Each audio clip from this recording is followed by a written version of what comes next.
ஸ்டாலின் தான் வர்றாரு, வளர்ச்சியை தாராரு, இப்படியான வாசகங்கள் பூரா பெண் நிறுவனத்தில் உருவாக்கப்பட்ட வாசகங்கள். பெண் நிறுவனத்தினுடைய இன்சார்ஜ் யாரு? ஆதவ அர்ஜுனா. 2016 எப்படியாவது திமுகவை ஆட்சிக்கு கொண்டு வந்து விட வேண்டும்.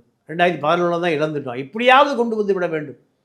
இதற்காக மார்ட்டின் குடும்பமே அனுப்பிய இடம்தான் திமுக. 16லேருந்து 25 வரை அவர் திமுக தான் பயணித்தார். 10 ஆண்டு காலம். 2016லிருந்து திமுக ஆட்சிக்கு 21 வருவதற்கு காரணமே ஆதவ அர்ஜுனா தான். பிகே பிரசாந்த் கிஷோரை சம்பளம் கொடுத்து அமர்த்தியதே ஆதவ அர்ஜுனா தான். ஸ்டாலின் தான் வர்றாரு, வளர்ச்சியை தாராரு, இப்படியான வாசகங்கள் பூரா பெண் நிறுவனத்தில் உருவாக்கப்பட்ட வாசகங்கள். பெண் நிறுவனத்தினுடைய இன்சார்ஜ் யாரு? ஆதவ அர்ஜுனா.